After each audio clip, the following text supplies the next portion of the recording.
Hi guys, welcome back to another tutorial video. So in today's video, I'll show you how to create a Venmo account. So if you want to sign up for Venmo, just follow along. First, open web browser on your phone and then go to the official Venmo website. Once the site loads, click on the sign up button on the top of your screen. Now choose whether you want a personal account. Next, enter your details like your email address, phone number, and create a strong password. After that, Venmo will send you a verification code. Enter the code to confirm your account. Then you'll be taken to your profile setup page. Add your name, username, and other basic details. After that, you'll need to link a payment method. You can add a bank account or debit card depending on your preference.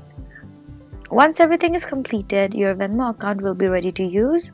So that was how to create a Venmo account using a website. Don't forget to like, comment, and subscribe for more helpful tutorials. Thank you for watching.